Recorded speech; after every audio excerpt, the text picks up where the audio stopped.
Boa tarde a todos. Hoje, 12 de maio, 17 horas e 2 minutos. Com imensa alegria, satisfação, eu faço aqui a abertura do projeto Tardes Eleitorais, um projeto desenvolvido pela Escola Judiciária Eleitoral aqui do nosso Tribunal Regional Eleitoral do Rio Grande do Norte, no intuito de desenvolver ações de capacitação de magistrados, servidores, de advogados, da comunidade jurídica potiguar de um modo geral, e permitir uma interação com o público. A ideia inicial era que fizéssemos no nosso espaço, na nossa sede, no Tribunal Regional Eleitoral, mas fato é que a pandemia nos fez inovar, nos fez fazer uso da tecnologia, e hoje estamos aqui na companhia do juiz eleitoral, Dr. Carlos Wagner Dias Ferreira, e do Dr. Daniel Monteiro da Silva, que irão debater a propaganda eleitoral nas eleições municipais. Dr. Carlos Wagner é mestre em Direito pela Universidade Federal do Rio Grande do Norte, juiz federal, foi procurador federal da AGU, professor assistente na Universidade Estadual da Paraíba e na Universidade Federal do Rio Grande do Norte. Atualmente é o diretor da seccional Potiguar, aqui da Justiça Federal, e com imensa satisfação é um colega integrante da nossa Corte Regional, um juiz renomado, capacitado, mestre e professor. E o outro debatedor, o advogado, Dr. Daniel Monteiro da Silva, jurista e advogado eleitoral, é professor adjunto 2 da Universidade Federal do Rio Grande do Norte, ligado ao Departamento de Direito Processual e Propedêutica, coordenando cadeiras como Teoria Geral do Processo, Direito Processual Civil e Direito Eleitoral. É mestre pela UFRN e doutor pela Universidade Federal do Paraná. Então, são profissionais renomados que irão conosco aqui debater, como disse, a propaganda eleitoral nas eleições municipais. Eu aproveito a oportunidade, este é o nosso primeiro programa, para anunciar que a ideia é que tenhamos, nas terças-feiras, esse debate aqui junto com vocês. O segundo evento está programado para o dia 19 de maio, e também às 17 horas, irá debater o calendário eleitoral e o processo eletrônico de votação. Serão debatedores Marcos Flávio Nascimento Maia e Arley Andrade de Souza. A mediadora será a diretora-geral do nosso tribunal, doutora Simone Melo. O terceiro evento será no dia 26 de maio e será debatido o tema proteção jurídica da participação feminina no processo democrático. Serão debatedoras a secretária judiciária do nosso TRE, a doutora Lígia Limeira, e a procuradora regional eleitoral, doutora Caroline Maciel da Costa. A mediadora será a juíza eleitoral integrante da Corte, doutora Adriana Magalhães.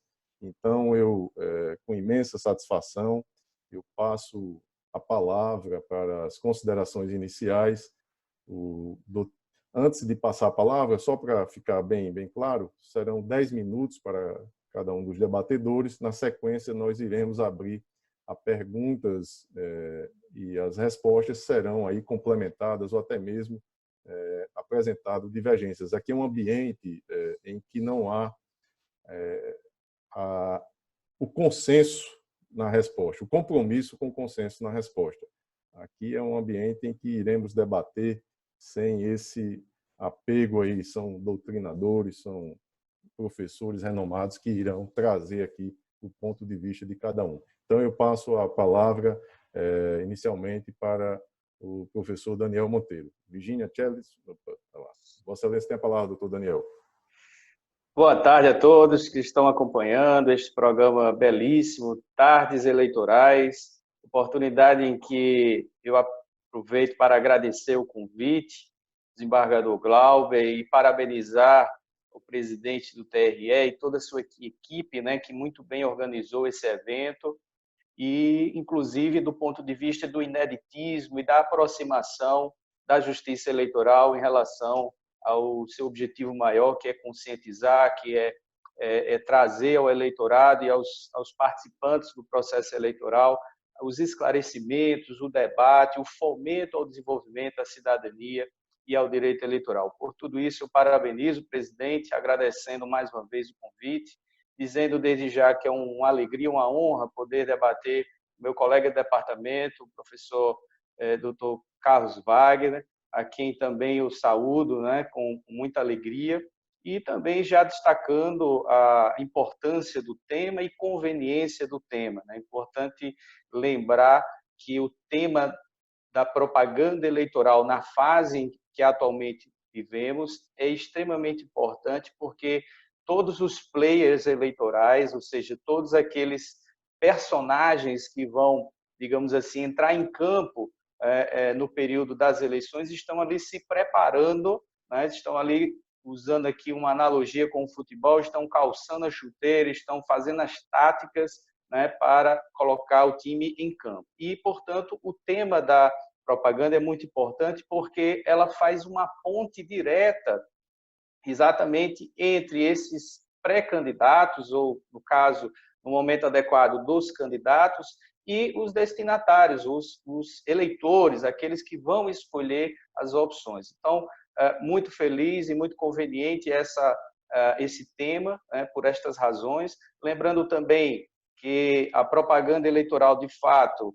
é um tema nesse período onde começam pelo país inteiro, de pandemia, de regime de exceção, né? Há várias liminares serem definidas, determinando que pré-candidatos suspendam determinadas atividades de doação, de promoção pessoal. Então, sem dúvida nenhuma, será um debate muito proveitoso, porque nós iremos esclarecer os vários pontos de vista que, eventualmente, podem ser construídos em torno dessa sistemática. E aí, eu até já lembro aos nossos telespectadores que eu vou fazer essa abordagem nas minhas explanações e debates do ponto de vista, obviamente, constitucional, porque o direito constitucional é, em sua essência, marcadamente tendo as suas balizes do direito constitucional na Constituição Federal de 1988, mas também numa perspectiva do que eu tenho pesquisado no doutorado da Universidade Federal do Paraná, que é a perspectiva do compliance eleitoral. Então, vários problemas, né, várias questões que estão sendo judicializadas. Eu vou tentar aqui expor alguns desses problemas, mas também sempre apontando algumas soluções que passam por esse, vamos dizer, por esse debate do compliance eleitoral.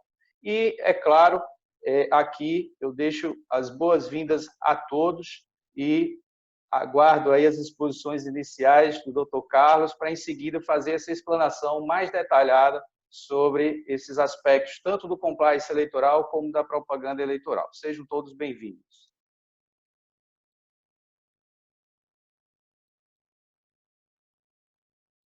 Desculpe, doutor Carlos Wagner, Vossa Excelência tem a palavra aí.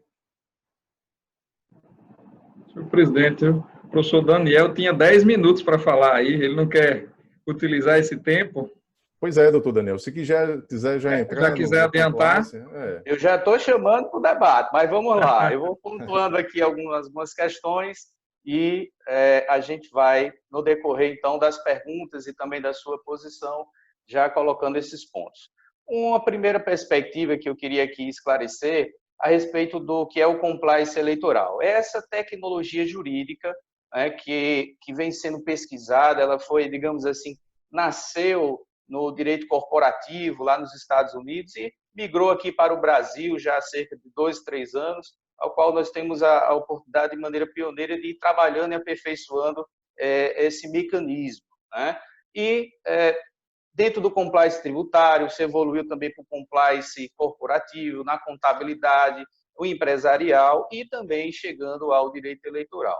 É nessa perspectiva que eu conceituo o compliance eleitoral no sentido de um conjunto de técnicas, medidas e ações que objetivam prevenir, corrigir, orientar e evitar irregularidades que pré-candidatos e candidatos possam cometer no pleito eleitoral. Então, por exemplo, nós estamos vivenciando situações de denúncias, né, de propagandas antecipadas antes do tempo, e o compliance eleitoral ele é útil, ele é servível exatamente para evitar que candidatos incidam nesses erros, porque ele vai orientar, ele vai prevenir, ele vai orientar o candidato a realizar a propaganda que é chamada lícita e correta, permitida na legislação, conforme nós vamos colocar mais adiante. Então, essa ideia do compliance eleitoral ela vem ganhando muita força nas últimas eleições, porque é mais uma ferramenta que os partidos políticos e pré-candidatos têm para navegar nesse,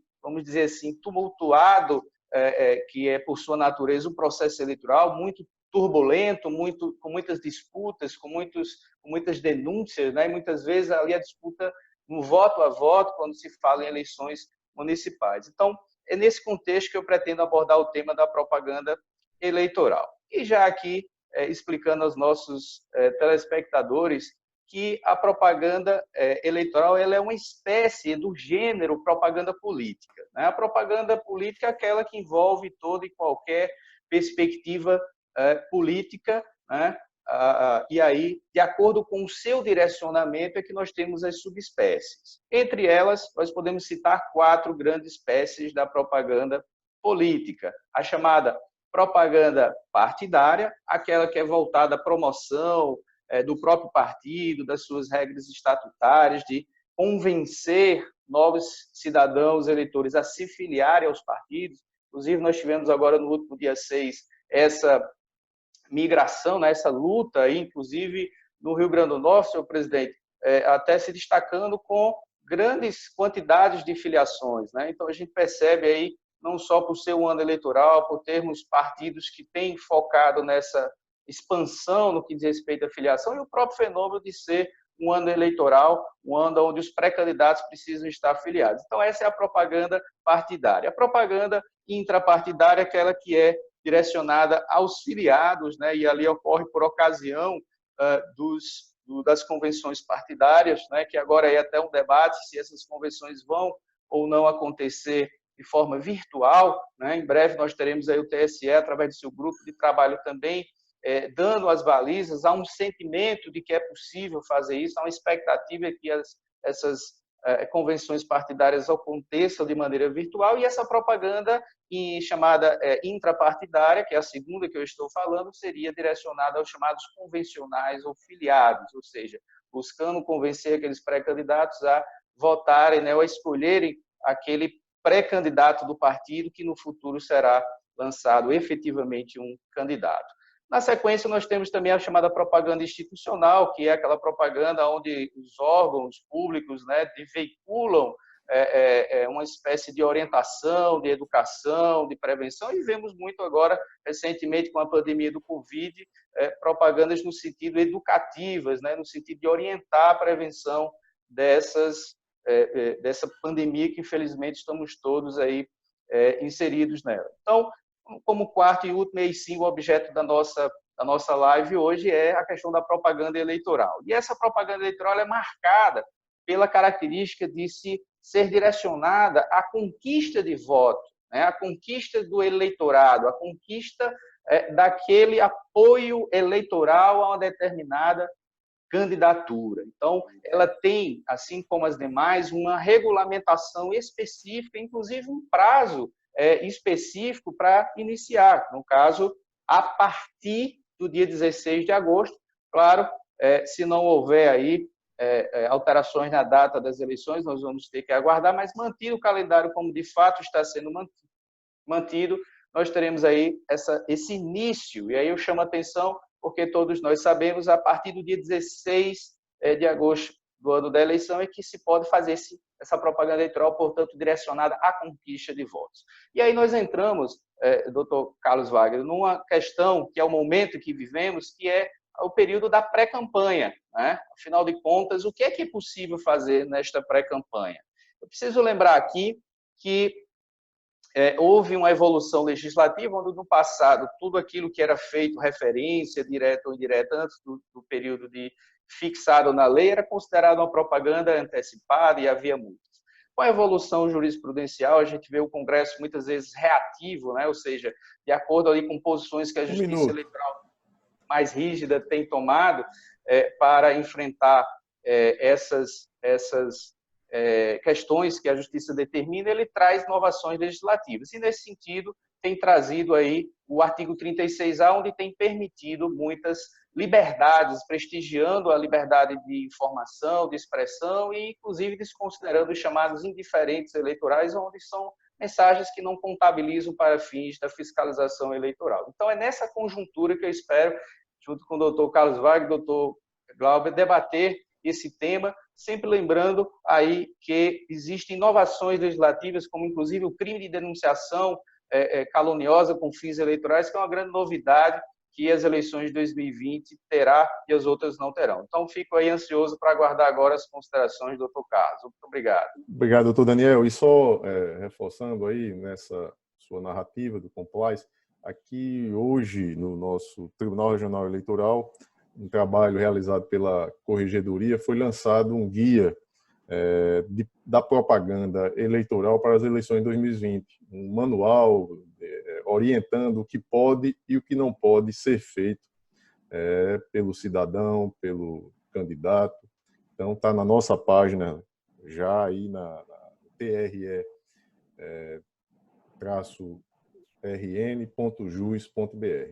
Doutor Carlos Wagner, o senhor tem a palavra aí. Olá, desembargador Glauber Rego, presidente do Tribunal Regional Eleitoral do Rio Grande do Norte, a quem cumprimento e, de início, o parabenizo por promover este evento Tardes Eleitorais. O senhor até me confidenciou que foi inspirado no projeto da Quinta Jurídica da Justiça Federal, o que muito me orgulha de ser a Justiça Federal fonte de inspiração para esse evento. E, independentemente da pandemia, espero que esse evento se prolongue e seja tão longevo como é a Quinta Jurídica lá na Justiça Federal. Eu também gostaria de aproveitar e agradecer o convite da juíza Érica Tinoco, que me convidou para participar deste evento e ser aí um dos que vão dar o pontapé inicial deste evento. É um privilégio enorme participar desta primeira versão de Tardes Eleitorais.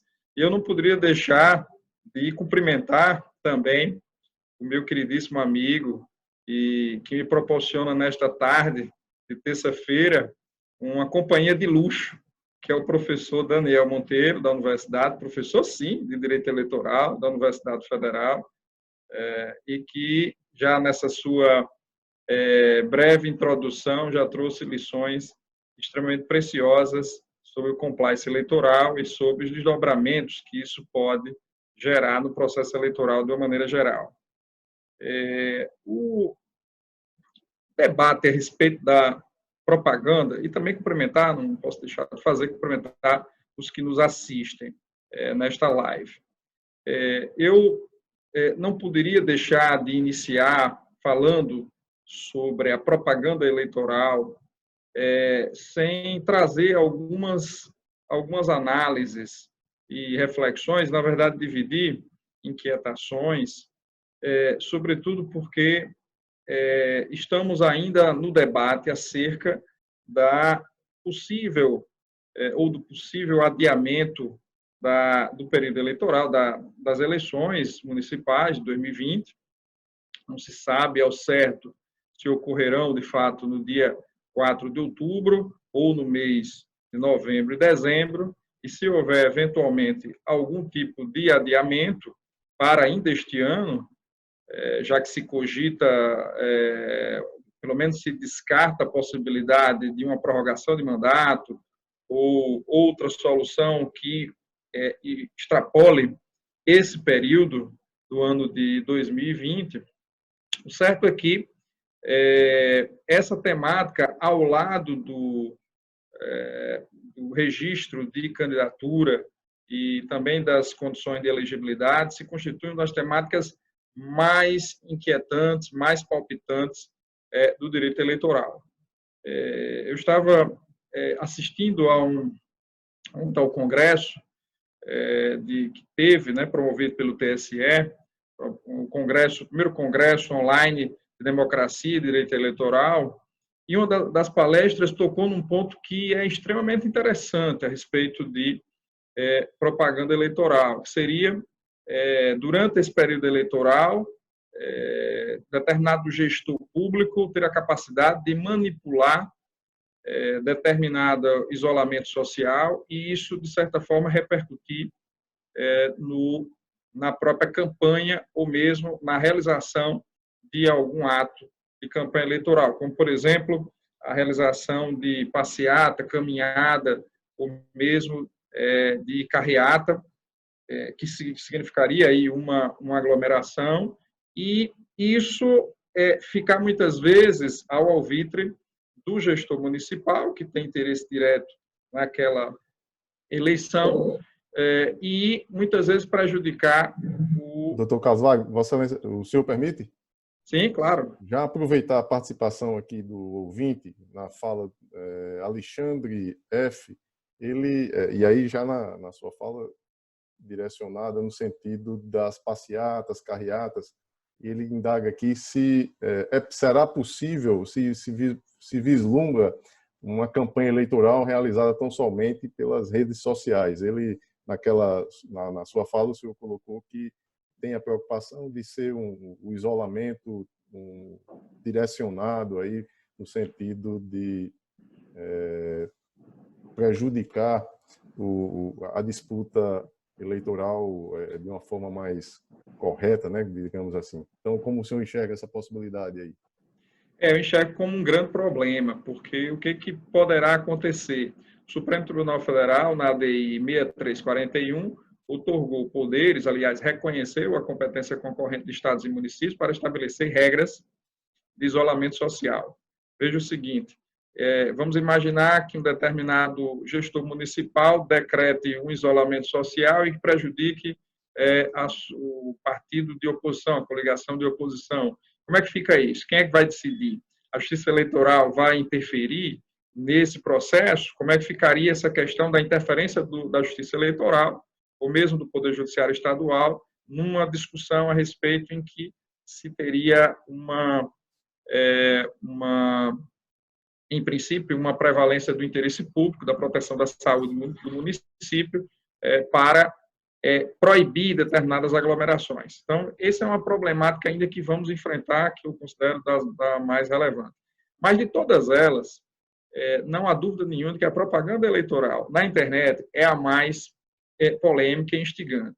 Eu vou aqui apenas pensar algumas questões que eu considero relevantes e que possam ter repercussão, de fato, no nosso processo eleitoral e na campanha eleitoral. É importante observar que, ao longo das últimas eleições, esse tema vem ganhando novos contornos e maior disciplinamento, de fato. Essa resolução 23.610 de 2019, que regula a propaganda eleitoral nas eleições municipais deste ano, revelou uma preocupação com as popularmente chamadas fake news, embora não se saiba ao certo como combatê-las de maneira mais efetiva. Mas eu considero que já se constituem, em certa medida, algum avanço. O TSE, inclusive, prefere até não se referir à expressão fake news, mas falar numa desinformação, numa campanha de desinformação, em decorrência da dificuldade de se saber ao certo o que é uma notícia falsa e o que é uma notícia verdadeira. Muitas vezes o que se tem é uma falsidade parcial, o conteúdo não é fácil de se saber se é falso ou se é verdade, é meio falso, quase verdadeiro, tem essa dificuldade. E essa avaliação ela fica também muito comprometida, porque muitas vezes se precisa de agilidade, de urgência. E muitas vezes o direito de resposta não chega a tempo de conseguir proteger aquela pessoa ou aquele candidato, aquele partido que foi alvo de algum discurso de ódio ou mesmo de algum tipo de ofensa que venha denegrir a sua imagem, a sua reputação. No primeiro momento da história das propagandas eleitorais na internet, normalmente o que existia era que os candidatos e partidos apenas criavam um site para mostrar as suas biografias e o trabalho político ideológico do eleitorado. Ele abria um espaço digital por e-mail e aí recebia sugestões para elaborar propostas para a candidatura. Depois nós tivemos uma segunda fase da propaganda na internet, já com uma certa interação entre eleitor e candidatos, com a possibilidade de utilização das redes sociais virtuais e a formação de grupos e comunidades conectadas. A TV e a rádio continuaram a ter aí uma importância muito grande. Mas nós chegamos, em 2018, num cenário completamente diferente, que eu considero que é a terceira fase da propaganda eleitoral no Brasil, que se notabilizou como uma campanha que bem revelou, em verdade, uma guerra digital sem precedentes na história do Brasil, principalmente pela difusão de conteúdos de mensagens, de vídeo, áudio ou mensagens de texto por meio do WhatsApp, e que abriu um novo capítulo da propaganda eleitoral. Se fizermos, eu fiz isso, um retrospecto das últimas 5 eleições, aliás, das últimas 4 eleições que nós já tivemos, e, consequentemente, das 5 resoluções até esta agora, de 23.610 de 2019, que é a que regulará a eleição de 2020, nós tivemos uma evolução muito interessante a respeito da disciplina da propaganda eleitoral na internet. Primeiro, eu fiz um corte a partir da eleição municipal de 2012, que foi a resolução 23.370 de 2011. E aí, naquela oportunidade, o TSE, apenas de maneira muito embrionária ainda, disciplinou em apenas 8 artigos o tema da propaganda eleitoral na internet. Isso se repetiu na eleição de 2014, foi as eleições gerais, de presidente, governador e demais cargos eletivos. E na eleição de 2016 também, foi uma eleição municipal, e se acrescentou apenas um artigo a mais, ficando com 9 artigos regulando essa matéria especificamente. Somente na eleição de 2018 é que houve uma significativa mudança no realce da propaganda eleitoral no Brasil, com essa resolução 23.551 de 2017, possivelmente já muito impulsionada pelas alterações promovidas pela Lei 13.488 de 2017, que alterou significativamente o perfil da propaganda eleitoral na internet na Lei 9.504, de 97. Se preocupando com estabelecer conceituações de todas as categorias do mundo virtual, como blog, site, aplicativo de mensagem instantânea, não teve toda essa repercussão. Nós tivemos também a criação de 2 seções, uma da remoção do conteúdo da internet e outra da requisição judicial de dados e registros eletrônicos. Por fim, nós tivemos a resolução de 2019, que regulará, como eu disse, as próximas eleições. E aí traz algumas novidades. Por exemplo, divisão de poder da polícia, poder de polícia do juiz eleitoral na retirada imediata do conteúdo da internet. Se for verificado um ilícito de formal ou de meio de veiculação, isso pode ser feito pelo próprio juiz eleitoral. Mas se disser respeito ao conteúdo da propaganda, o juiz não poderá fazê-lo. Deverá se tomar conhecimento daquela irregularidade na propaganda e encaminhar ao Ministério Público Eleitoral. Chama atenção também o que dispõe o artigo 9º da resolução, ao exigir que a utilização de propaganda eleitoral por candidatos e partidos, inclusive veiculado por terceiros, pressupõe uma fidedignidade da informação. E ele não fala aí em veracidade. Por quê? Porque, na verdade, não se busca a veracidade, descobrir a verdade. Não. Se fala em buscar uma fidelidade à fonte, ao conteúdo daquela informação.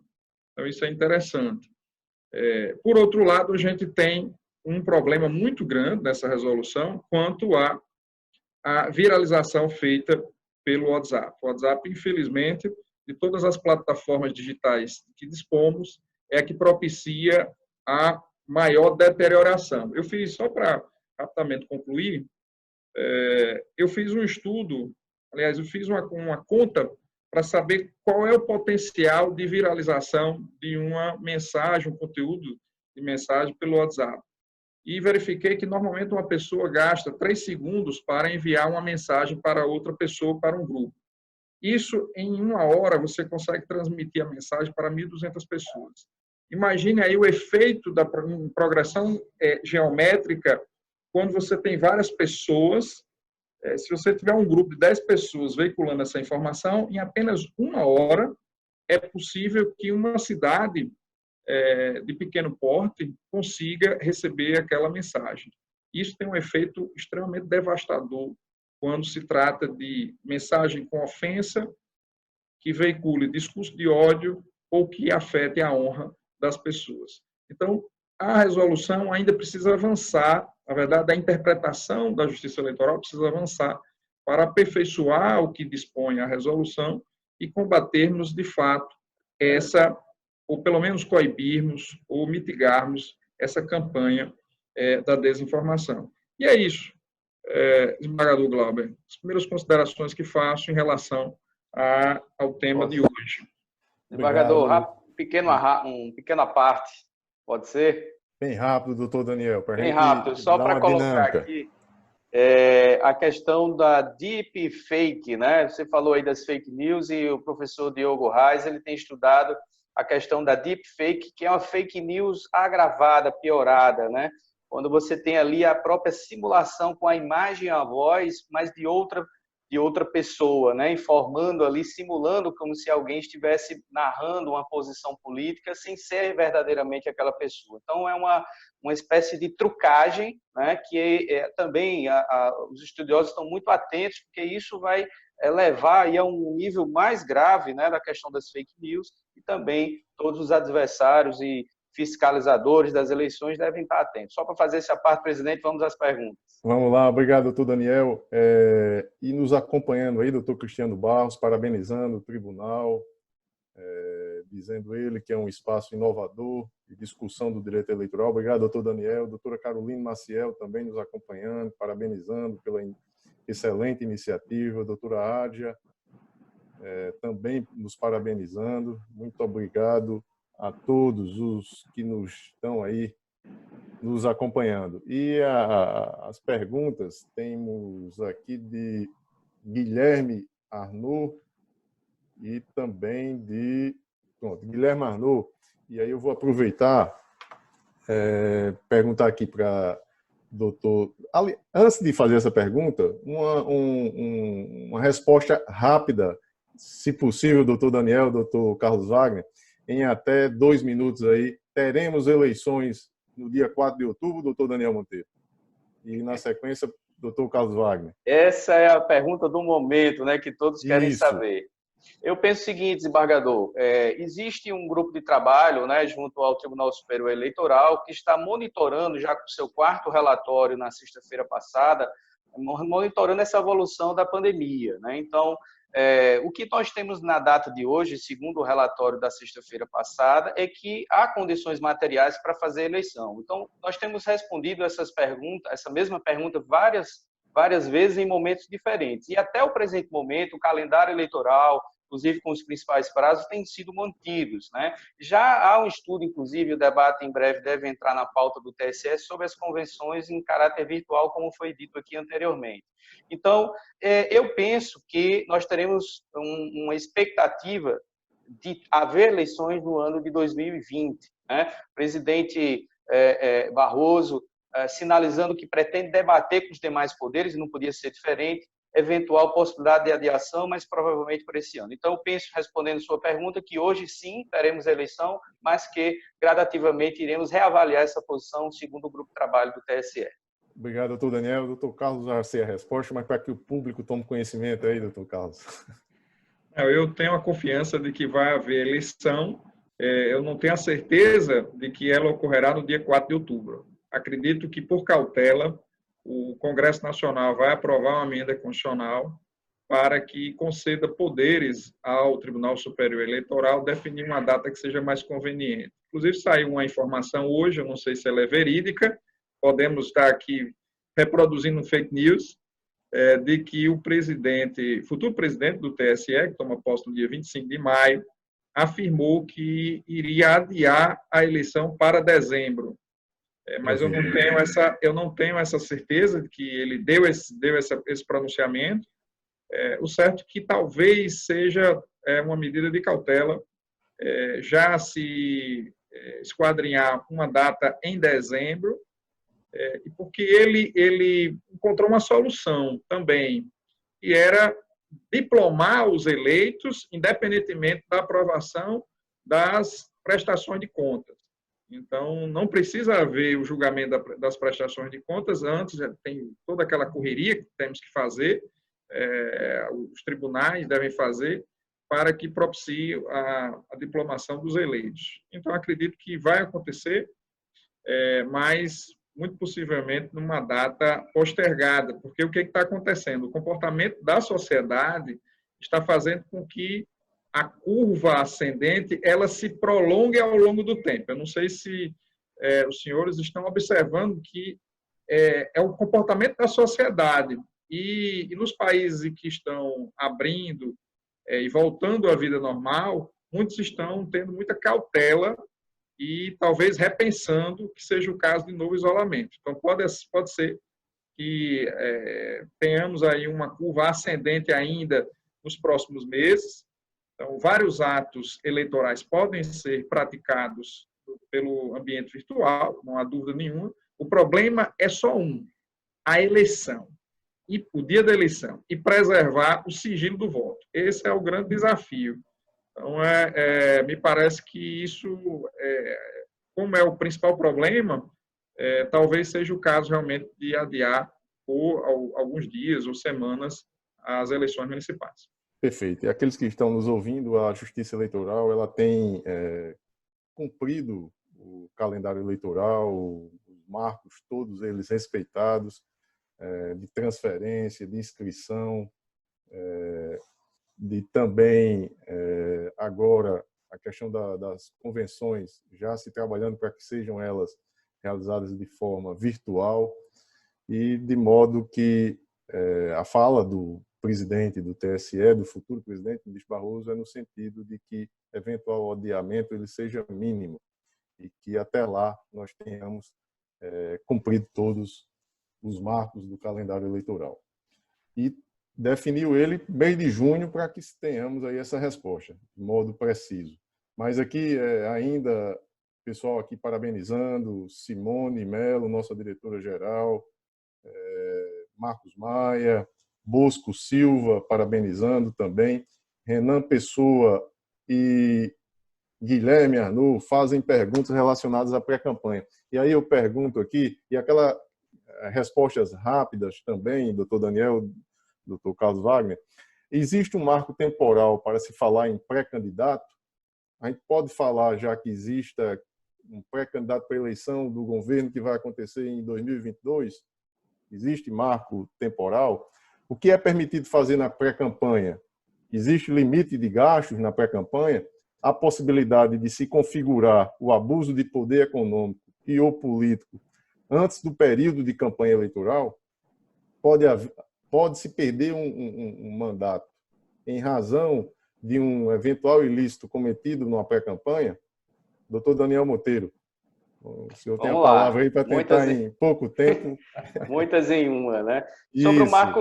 Sobre o marco temporal, nós não temos, assim como não há um marco temporal para o fim da campanha eleitoral, que o sistema logicamente prevê o dia da eleição, mas também não há um marco temporal específico para se considerar alguém pré-candidato. O que na jurisprudência a gente tem observado é a questão, a partir de janeiro do ano da eleição, já se pode ali considerar um pré-candidato, muito mais porque, inclusive, as pessoas já começam a se declarar como pré-candidatos. Então, essa questão da pré-candidatura, ela acaba num escalonamento, ficando mais bem configurada no ano da eleição. Então, você referir-se a pré-candidaturas em anos, daqui a dois anos, na próxima eleição geral, eu não vejo ainda como muitas possibilidades jurídicas de fazer uma punição nessa perspectiva. Sobre a questão dos gastos na pré-campanha, e aí já falando o que pode ser feito, eu reforço.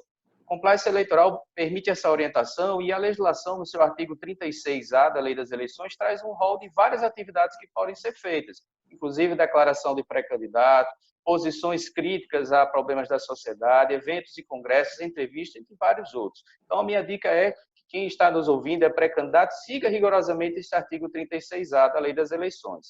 Outra perspectiva, e aí já indicando canais lícitos em que alguém pode fazer uma espécie de propaganda da pré-campanha, é, por exemplo, o uso do financiamento coletivo, dos aplicativos onde se busca arrecadar, chamada vaquinha virtual, onde você pode, ao buscar o apoio para a arrecadação desse recurso, demonstrar sua pré-campanha e tentar convencer ali a sociedade a financiar já hoje a sua futura campanha. Então, nós temos esse caminho lícito também, claro, sem fazer pedido expresso de voto. E sobre a questão dos gastos, se há uma previsão de contabilizar os gastos, dentro do artigo 36A, há gastos que são feitos no âmbito do partido, como a realização de eventos internos. De certo que o fundo partidário ele poderá e deverá ser prestado contas quando realizar as expensas desses recursos. Entretanto, de uma maneira geral, não há um rigor, não há legislação específica, porque inclusive foi prestigiado a liberdade de expressão, a pluralidade de opiniões e os indiferentes eleitorais, como eu disse inicialmente, e, evidentemente, essas questões elas têm uma liberdade maior do que no passado, de maneira que, em cada caso, seguindo a orientação das suas assessorias, o pré-candidato tem que ter o cuidado para não haver abuso. Pode haver abusos? Pode, quando se gastar valores vultosos e excessivos para desequilibrar antes do início do pleito, e isso poderá ser configurado lá na frente. Só para fechar, já existem várias liminares pelo Brasil afora sendo deferidas para coibir alguns comportamentos excessivos que no futuro podem configurar abuso de poder. Exato. Eu ia perguntar, doutor Daniel, e já passo a palavra ao doutor Carlos Wagner, só como uma complementação da indagação, não há um marco temporal para início da campanha intrapartidária, para quem pretende se submeter aos convencionais, ao partido? Sim. Não há esse marco? A intrapartidária, isso, 15 dias antes da data marcada para a convenção, né? Então, está na legislação Lei dos Partidos Políticos. Então, não se considera pré-candidato dentro desse marco, mas... Penso que antes de ser escolhido como alguém formalmente na convenção partidária, o cidadão pode se colocar como pré-candidato, independente dessa escolha interna do partido. É a minha posição. Perfeito. E a posição dominante. Eu apenas coloco como para que a gente possa aí enriquecer o debate, inclusive... se não estou enganado, e aí o doutor Carlos Wagner pode me ajudar, teve uma senadora, se não me falha a memória, no estado do Mato Grosso, que foi cassada, ela perdeu o mandato, ela já tinha tomado posse, e era inclusive ela tinha sido magistrada anteriormente, e a razão da cassação foi por conta de uma despesa de pré-campanha, né? Posso estar enganado, mas me parece que foi isso aí, um abuso de poder político, econômico que foi praticado aí nesse período que ela não tinha colocado na sua prestação de contas. O doutor Carlos Wagner tem a palavra aí. Essa questão do marco inicial é muito interessante, porque o que importa é saber se aquele ato de pré-campanha ele tem um impacto e uma influência na formação ou na influência do eleitorado. Isso é importante.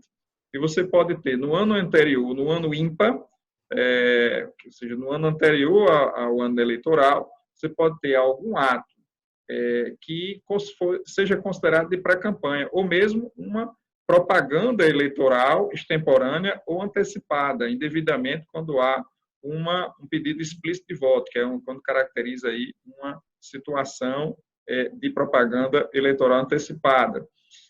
Não se trata unicamente de uma exposição das qualidades pessoais do candidato, mas ele faz uma explicitação ostensiva de voto, pedindo voto, e ele utiliza essa máquina, muitas vezes, antes de janeiro. Tudo vai depender exatamente da proximidade ou não, ou da influência, da potencialidade de influir no seu eleitorado. Isso é um exame que se faz muito caso a caso. E, evidentemente, que pode configurar também abuso do poder político e abuso do poder econômico nesse período de pré-campanha. Aliás, muitos candidatos aproveitam esse período para praticar esse ato, muitas vezes para fugir de outras ilicitudes de natureza civil eleitoral, como captação ilícita de sufrágio, ou captação ilícita de recursos, ou mesmo conduta vedada. Ele utiliza uma série de condutas ilícitas nesse período de pré-campanha para evitar e dificultar muitas vezes essa análise, porque não é fácil essa análise de quando ocorre um abuso de poder econômico e político no âmbito de uma pré-campanha. Obrigado, doutor Carlos Wagner. E ainda nessa toada aí, temos aqui algumas perguntas no sentido de como denunciar abusos na pré-campanha.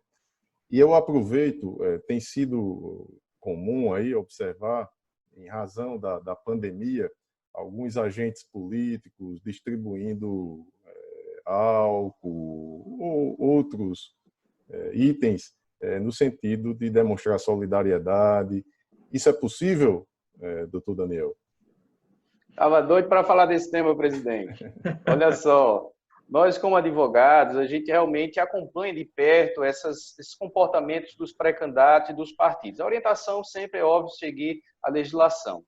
Porém, existem alguns casos, senhor presidente, que realmente essa atuação, explorando a pandemia, a miséria, se passando por uma certa caráter solidário, se tenta explorar, fazendo uma promoção pessoal e vinculando a um caráter eleitoral, muitas vezes até com distribuições de alguns brindes. Porém, essas situações têm que ser muito bem analisadas caso a caso, porque também nós temos, por outro lado, muitos pré-candidatos, até mandatários exercendo seus mandatos, colocando atividades que já vinham sendo desenvolvidas nos anos anteriores, ainda que não diretamente ligadas à pandemia, mas, por exemplo, nós temos pré-candidatos ou até atividades de mandatos em que trazem cursos, que trazem distribuição de cestas básicas, de alimentos, em situações pontuais e por razões específicas, com muitas vezes parcerias que já estão sendo desenvolvidas há bastante tempo. Eu penso que nesses casos, a Justiça Eleitoral, o Ministério Público, os advogados têm que ter muito cuidado para diferenciar daqueles outros casos onde, por exemplo, se apontam um caráter eleitoral bem nítido, uma expressão eleitoral bem nítida, tentando burlar a legislação. Então, é claro que a Justiça Eleitoral vai analisar esses diversos casos que já estão surgindo no país, mas a orientação que a gente sempre tem dado dentro do compliance eleitoral é seguir aqueles dispositivos que a legislação permite. E em casos de doações, pode doar numa live, pode doar num programa, pode doar numa entrevista, com eventualidade, num ponto específico, dentro de um perfil que já existe, eu não vejo maiores problemas. Agora, quando há um exagero, há um vulto maior, há uma exploração do caráter eleitoreiro, aí sim isso atrai e será debatido dentro do contraditório no judiciário. Perfeito, doutor Carlos Wagner. O doutor Daniel faz a exceção de que o agente político ele não apareça nesses momentos de doação, não é isso? Deixa claro isso. De preferência, porque, evidentemente, alguém vai explorar. O adversário está de olho, né? O Ministério Público está de olho. Então, mesmo que não esteja bem caracterizado, alguma demanda poderá ser gerada e podia ter sido evitada. E a pergunta do ouvinte é no sentido de em que momento e aonde denunciar. É porque não temos agora o pardal disponível. Mas aí, o doutor Daniel pode explicar? O Ministério Público Eleitoral sempre esteja presente em todas as fases, legitimamente e constitucionalmente, atua em todas as fases do processo eleitoral e tem seus canais nos sites, né, e nas promotorias eleitorais também à disposição dessas denúncias, mas é claro também o contraditório e a ampla defesa tem que estar sempre presente e garantido em relação aos que são denunciados, até porque, presidente, doutor Carlos Wagner, nós temos, como eu disse, esse crime de denunciação caluniosa, que é uma novidade que já está em vigor, né? Quando alguém denuncia, sabendo que é uma falsidade, né? Atribuindo alguém a um crime, que dá instauração a algum inquérito, algum processo judicial, com fim e finalidade eleitoral, de denigrir, de desgastar a imagem daquele pré-candidato. Então, tem que ter um equilíbrio aí. As denúncias têm que ser muito bem fundamentadas, já com as provas, ou pelo menos a indicação dos caminhos para encontrar a prova, porque senão poderá haver um efeito inverso aí de o denunciante virar aí um investigado por um crime de denunciação caluniosa se ele não fez a denúncia bem fundamentada. Essa é a minha ressalva. Perfeito, doutor Carlos Wagner. Eu acredito que em relação a esse comportamento de alguns pré-candidatos que já exercendo de mandatos eletivos, que promovem essas ajudas, o ponto central é saber se é uma prática que ele já desempenhava antes, se já era um assistencialismo que ele já desempenhava anteriormente, ou foi algo que surgiu ali, e também a grande questão do abuso do poder político e do abuso do poder econômico, da comunicação social, é a capacidade de influenciar um eleitorado, de desequilibrar os candidatos. Se ele fornece ali uma pequena quantidade de álcool em gel a uma comunidade carente, veja que nunca aconteceu uma pandemia. Então, não há como você comparar outro momento em que ocorreu uma pandemia. Não tem como. A pandemia e a situação periclitante que muitas pessoas estão e irão passar daqui por diante é uma coisa absolutamente nova. É claro que será uma proteção para esse político, de uma maneira geral, ele demonstrar que já fornecia cestas básicas anteriormente, ele já tinha trabalhos sociais. Aliás, foi assim que ele desenvolveu sua musculatura política, foi praticando essas ajudas assistenciais, o trabalho voluntário, o trabalho social. É nesse sentido que tem que se avaliar. Mas eu também não descarto a possibilidade, se for de pequena quantidade, se dizer que não houve abuso de poder político ou econômico, quando originariamente ele nunca fez aquilo e fez porque se sentiu realmente que poderia ajudar, como qualquer pessoa que pode simplesmente reunir colegas e amigos e promover ali um ato de solidariedade. Tem que haver esse tipo de ponderação, sob pena da gente transformar o direito eleitoral num sistema punitivo, e qualquer pessoa que esteja ali ajudando, seja uma pessoa, eu poderia ajudar, mas um vereador, ou um outro político, ou um deputado não poderia ajudar. Eu acredito que a gente tem que ver com mais ponderação esse tipo de ato. Razoabilidade, proporcionalidade, né? Sempre bem-vindos. As perguntas estão sendo muito direcionadas nesse sentido. Aqui temos aqui de Maria Camila perguntando sobre a distribuição de máscaras, cestas, etc., nesse período. Também Vânia Lima questionando a respeito. Várias perguntas nesse sentido. Ninguém distribuiu nunca máscara, né? Ninguém distribuiu máscara. E é só, viu, doutor Carlos Wagner, é interessante destacar que a Justiça Eleitoral tem sido atuante, vigilante nesse sentido, tem determinado apreensões, se não estou enganado, teve em Parnamirim, teve aqui em Natal também. Então, eu acho que o marco, na questão do agente político, é esse dinheiro, ele é público ou ele é o dinheiro do próprio bolso do agente? Tem está vinculado, tem um pedido de voto, não tem? Né? Então, são particularidades que certamente serão tomadas quando chegado à Justiça Eleitoral. E também... Se for oriundo, desculpa até, presidente, se for oriundo de algum fundo partidário ou fundo eleitoral de financiamento de campanha, claro que seria algo reprovável. Eu não vejo que a reprovabilidade seja... Imagine aí exercente de um cargo político que tem uma remuneração exclusivamente nessa área e ele não possa fazer uma doação de cestas básicas ou mesmo de algumas máscaras. É porque, de fato, a gente nunca teve, na nossa história recente, alguém distribuindo máscaras ou álcool em gel. Eu não vejo assim que a gente deve, prioristicamente, deve simplesmente censurar um ato desse. Tem que analisar o conjunto do que efetivamente aconteceu e a prática e a história desse político. As provas nos autos, né? Exatamente. O caso concreto, as nuances, as particularidades, certamente é que irão definir uma resposta da Justiça Eleitoral. O que eu acredito que seja consenso é de que não é admissível, no momento de pandemia, no momento de aflição de todos, que alguém tente se aproveitar dessa situação e, com isso, tentar aí, angariar apoios e votos no futuro, né? É sempre bom lembrar que a Justiça Eleitoral, no momento de campanha, ela não permite doação de nenhuma espécie, né? Então, isso tem muito sido reproduzida essa preocupação nos períodos de pré-campanha. Mas vamos avançar nas questões, e tem uma que aqui eu acredito que o Dr. Carlos Wagner, ele é doutor e professor em todas as matérias, mas nessa especificamente, na corte, nós tivemos lá, doutor Carlos Wagner, eu, se não estou enganado, no caso de Ceará-Mirim. E aí a pergunta é, quais as consequências do anonimato na propaganda eleitoral? E quais as cautelas que devem ser observadas no uso do WhatsApp na propaganda? Olha, essa matéria tem sido a mais tormentosa de todas, a utilização do aplicativo WhatsApp.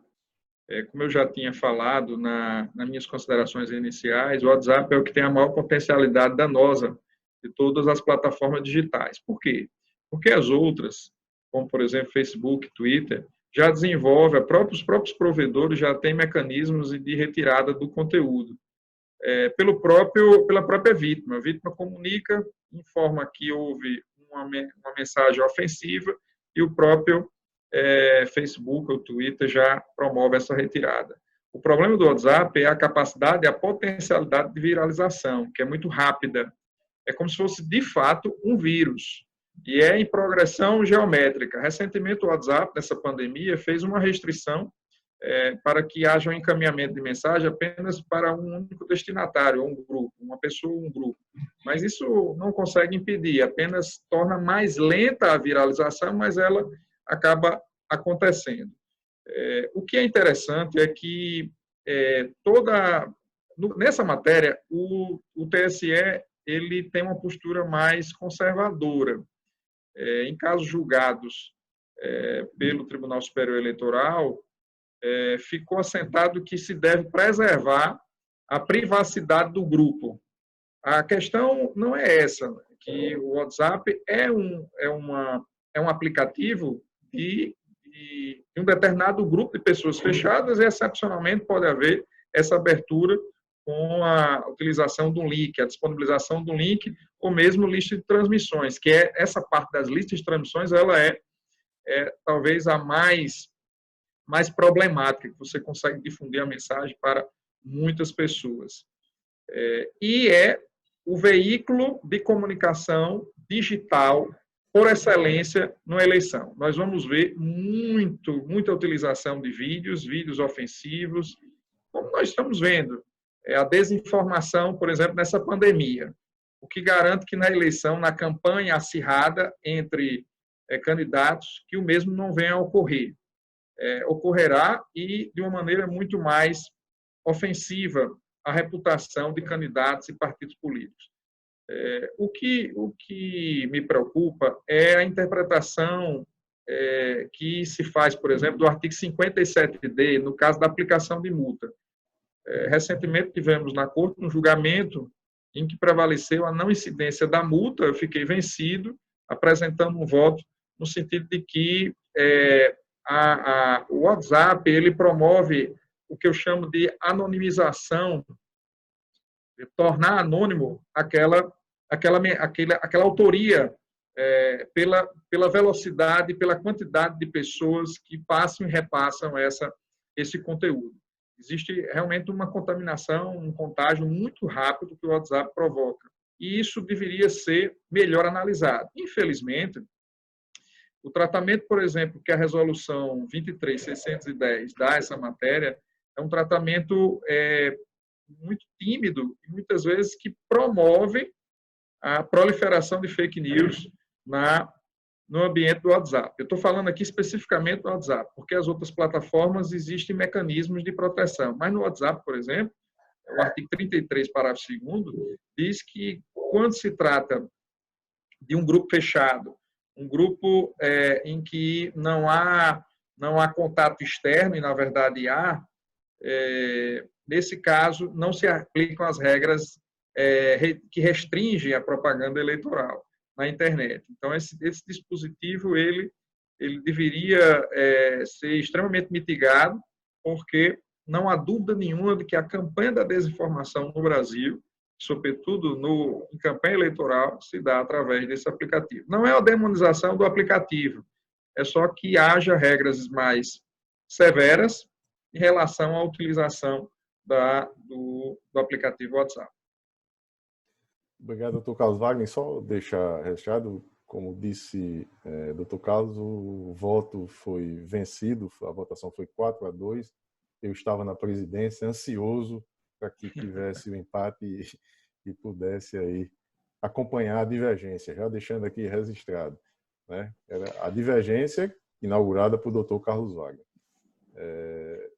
Um detalhe que é interessante se observar e que não foi dito na sua fala é o anonimato do conteúdo. Quem criou aquela mensagem? Você pode perder a identificação pela velocidade de que ela é divulgada, e também você já dá início a uma mensagem com um conteúdo que você não tem ele identificado. Então, essa seria também uma das razões, mas não vou tomar o espaço do doutor Daniel, não. E só lembrando, já estamos com 1 hora de live. A nossa meta inicial era 60 minutos parar, mas eu tenho mais discussão para mais meia hora, aí, se vocês concordarem. Eu estou à disposição, presidente. Então, nessa sequência aí, com relação ao que disse o doutor Carlos Wagner, doutor Daniel. Eu concordo, realmente é um grande desafio. Eu queria até fazer aqui um registro dos colegas da Universidade Federal, o professor Morton, que é promotor também, tem um livro sobre a questão do anonimato, né, a denúncia anônima, né? Então, ali traz algumas balizas, ponderando esse direito de denunciar, mas também preservando a questão da vítima ou de quem está sendo denunciado, né? O que nós advogados sempre orientamos aos partidos, coligações, pré-candidatos é que realmente tenham ali uma equipe também da assessoria de marketing, de publicidade, porque muitas vezes eles conseguem ter uma resposta na internet mais rápida, né? Até uma nota de repúdio, uma nota de esclarecimento.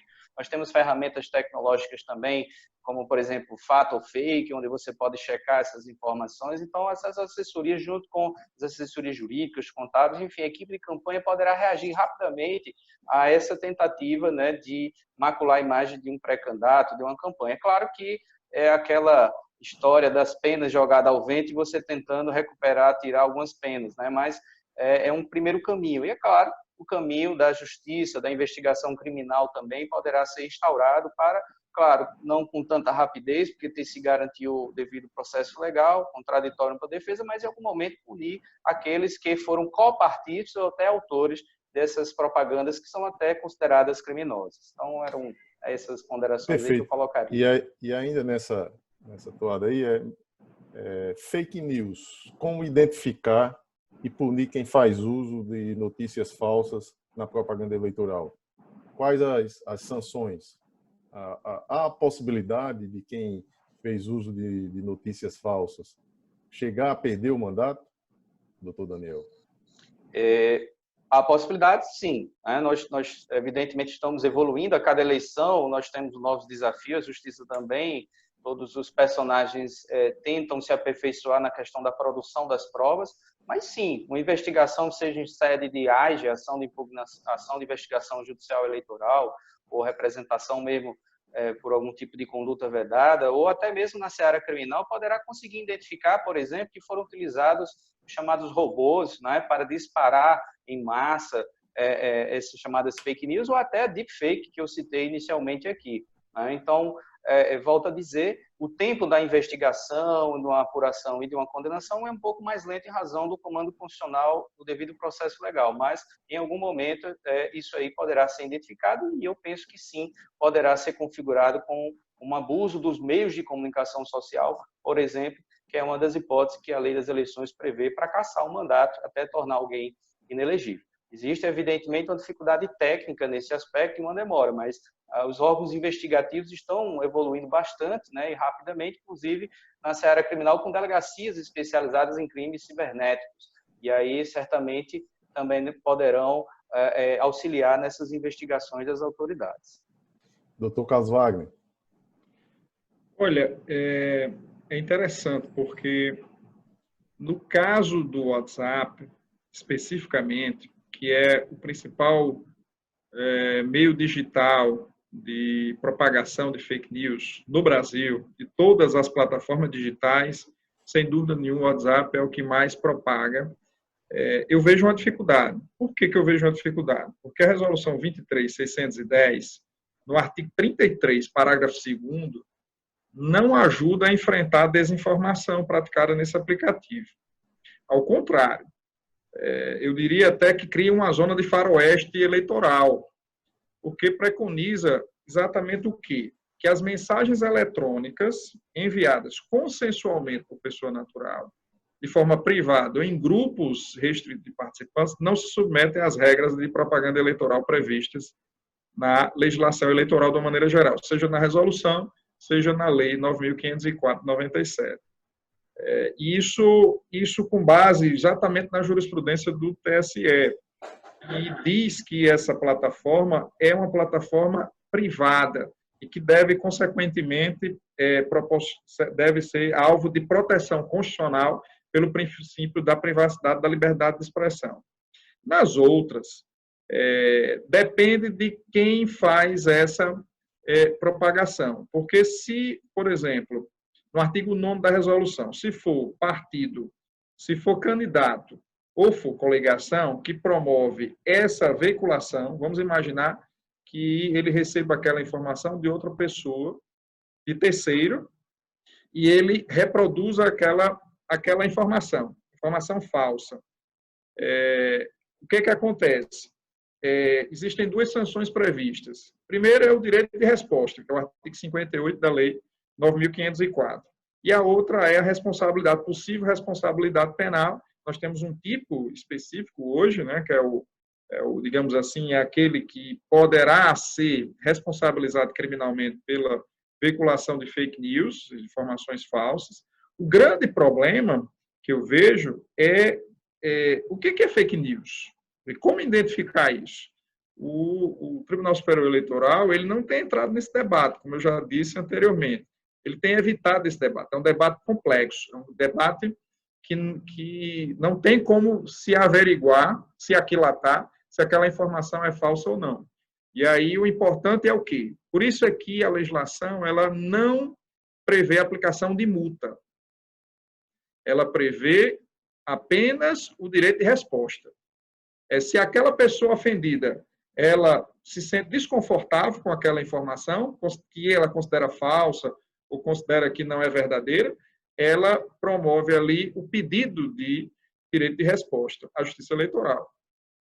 Sem questionar se o juiz não vai fazer nenhuma averiguação, juiz eleitoral, de que se aquela informação é verdadeira ou não, porque isso abriria um debate no processo, saber se era verdadeiro ou não. É preferível dizer o seguinte: se determinado candidato, partido ou coligação se sente ofendido com a mensagem, por considerá-la ali um fake news, deve formular o pedido de direito de resposta. Pronto. E aí, eventualmente, fazer uma análise se seria caso também de um crime de um tipo penal.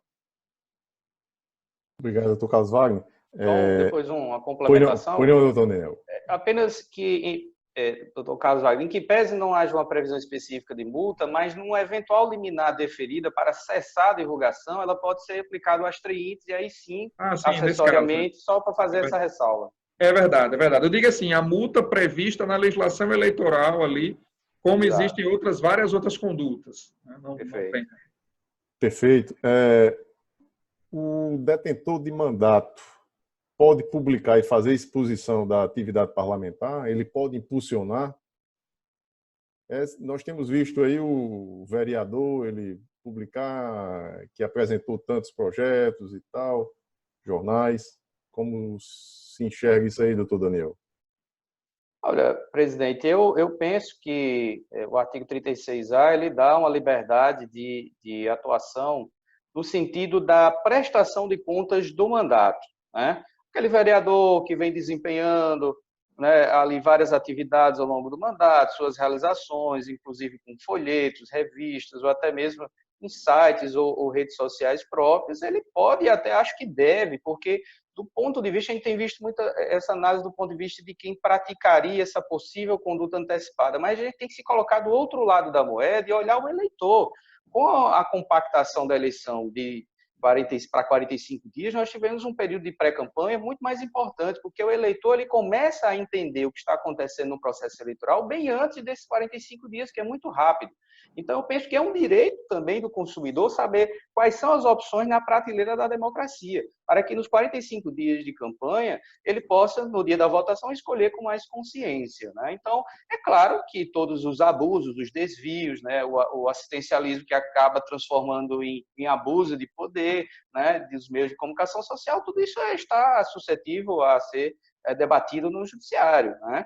Mas é claro que existem prerrogativas aí que a própria lei, como eu já citei aqui, a vaquinha eletrônica, o artigo 36A, outros meios, e até mesmo na omissão legislativa, com a técnica do compliance eleitoral, há meios seguros de se promover, vamos dizer, a pré-campanha. É preciso desestigmatizar a pré-campanha. A pré-campanha ela existe por uma autonomia da informação, uma pluralidade, uma liberdade que a própria Constituição estabelece. Perfeito. Doutor Carlos Wagner. Esse caso específico aí, vamos imaginar aí o parlamentar, que ele fala dos seus projetos, ele faz uma autopromoção da sua atuação legislativa. Eu penso que se trata de uma exaltação das suas qualidades pessoais, e aí está plenamente previsto no artigo 36A, conforme disse o professor Daniel Monteiro. Não há propaganda eleitoral extemporânea antecipada. Aliás, essa matéria ela foi bem delineada, embora tenha havido alguns vacilos pelo Tribunal Superior Eleitoral, naquele famoso leading case, que é o agravo regimental, o agravo interno 924, relatoria do ministro Tarcísio Vieira. Nessa matéria, ele disse o seguinte, tem que se dar liberdade, em outras palavras, tem que se dar liberdade ao exercente ou pretenso candidato para ele exibir as suas qualidades. É claro que ele não pode fazer um pedido explícito de voto. Olha, vote em mim. Olha, eu estou fazendo aqui muitos projetos, mas na próxima eleição vote em mim. Ele não pode fazer isso. Mas não precisa. Só o fato dele demonstrar que está tendo uma atuação, uma boa atuação, ainda que seja de qualquer natureza, ele evidentemente, está se colocando como pré-candidato, que não se pode também impedir que ele se apresente, ele se ofereça como candidato, ele se coloque como candidato ou futuro candidato. Isso é importante e não há qualquer tipo de vedação pela legislação eleitoral. Na verdade, a jurisprudência do TSE é de abertura. E para que não haja abusos, porque depois desse leading case, 924, teve um julgamento no caso famoso, do defensor público de Pernambuco, que foi considerado uma propaganda eleitoral antecipada. Naquele caso, ele difundiu mais de 20 outdoors no estado de Pernambuco, não pediu voto, mas, na verdade, ele se enquadrou no abuso do poder econômico e político. Então, ele abusou, ele, de fato, exacerbou, diferentemente, das vezes, de alguém que manda um vídeo ou grava um áudio, alguma coisa assim, fazendo a exaltação da sua própria atuação política, parlamentar ou de qualquer outra natureza. E complementando o internauta aqui, Everton Freitas, ele pergunta, apenas um complemento à pergunta, se essas postagens podem ser feitas com recurso próprio, exatamente, com recurso próprio público, como deve ser aí essa despesa? Doutor Daniel. Olha, em princípio seria mais seguro com recursos particulares, né? A pré-campanha, em princípio, ela deve ser buscada com recursos particulares, já que no Brasil nós temos aí apenas a previsão de um financiamento público através do fundo partidário e, evidentemente, do fundo especial de financiamento de campanha. Então, já que nesse primeiro momento aí se partiria uma pré-campanha, eu penso que o mais seguro seria com recursos próprios e, volto a dizer, sem exagerar, sem, vamos dizer assim, tentar configurar ali um exacerbo, como foi o caso aí da outdoor. E aí até duas observações, né, porque a gente vai lembrar também, o Tribunal Superior Eleitoral, ele passou a entender que o que é proibido na campanha, ele também é proibido na pré-campanha, né? Tem esse acordo aí divisor de águas, né? Que é um norte também para nós que exercemos aqui o compliance eleitoral. E sobre essa questão do outdoor, doutor Carlos Wagner, uma peculiaridade, mais uma vez, a Corte Potiguar, à frente do seu tempo, né? Sempre inovadora, quando veio a lei das eleições, que foi alterada com a inclusão desse artigo 36A, onde se permitiu, pela primeira vez que parlamentares fizessem a prestação de contas, houve um caso aqui em Natal de 1 ou 2 outdoors de maneira isolada, e aqui o TRE, pela primeira vez, enfrentou essa questão no Brasil e decidiu para a legalidade, né? Havia uma condenação, inclusive com multa, e na época, pela presidência da desembargadora Judite, salvo engano, houve essa decisão ali por um voto, né, de decisão dela, no sentido da legalidade, que de fato veio depois a ser confirmado também no TSE. Então, só esse registro aí também, presidente, mais uma vez homenageando, né, a contemporaneidade, a inovação que o Porto Potiguar sempre teve. Perfeito. Mais duas perguntas só. Doutor Carlos Wagner, quer fazer alguma complementação nesse? A utilização de fundo partidário ou de fundo especial de financiamento de campanha para o caso de propaganda eleitoral antecipada. Eu entendo que não é possível, porque veja o seguinte, o Fundo Especial de Financiamento de Campanha tem uma destinação própria, específica, que é financiar a campanha eleitoral, no período eleitoral, a partir do dia 16 de agosto, no calendário atual. No caso do fundo partidário, tem uma destinação também específica à manutenção do partido, da agremiação partidária. Então, evidentemente que não pode um determinado pretenso candidato já se fazer ali a sua exaltação com base nesses recursos. Se ele é funcionário público, ou ele é parlamentar, ou ele faz essa propaganda, veja o seguinte, quando ele recebe essa remuneração, embora seja oriundo de um fundo público, ou seja, ele recebe um salário, uma remuneração de recurso público, quando ele incorpora ao seu patrimônio, ele se torna privado. Ele se torna privado, e tanto é verdade que a um funcionário público ou a algum parlamentar ou algum exercente de cargo político, não se pode simplesmente a administração ao seu alvitre, ao seu talante, abocanhar essa remuneração desse destinatário, seja funcionário público ou seja exercente de um cargo político. Não pode, não pode. Então, ele passa a ser privado porque incorpora o patrimônio privado, embora seja remunerado pelo poder público. Então, não se pode confundir aí uma coisa com outra. Porque o vereador ele recebe um salário da Câmara. E aí, em razão disso, é dinheiro público, ele não pode utilizar numa propaganda eleitoral extemporânea. Isso não é um melhor raciocínio, porque na hora que ele recebe os seus estipêndios e é incorporado ao seu patrimônio, evidentemente se torna privado, de sua esfera exclusiva. Perfeito. Só lembrando que, no caso da senadora lá do Mato Grosso, essa despesa de pré-campanha, ela não registrou lá na sua prestação de contas e por conta disso aí, lógico que, obviamente, lá o valor foi bem significativo. Exato. Repercutiu na perda do mandato. Tem mais algumas perguntas aqui. Eu vou fazer mais só duas aqui, bem rápidas, e outra de Débora Cavalcante, e a gente encerra. Essa, eu acredito que deva, inclusive, chegar à Corte um questionamento nesse sentido, doutor Carlos Wagner. Mas, em tese, vamos falar aí, os municípios estão questionando se é permitido, em face da crise sanitária decorrente da Covid-19, realizarem despesas com publicidade institucional, campanhas de esclarecimento, sem que haja configuração da conduta vedada prevista no artigo 83, inciso 6, a linha B, e inciso 7 da Resolução 23.610. Aqui é aquela vedação de que a despesa no primeiro semestre não pode ser superior à média dos 3 anos anteriores, não é isso? Exatamente, e aí tem outra natureza. Se tiver uma publicidade informativa para orientar a população, evidentemente que, e se não observar aí um desvio de finalidade, quando é que ocorre um desvio de finalidade?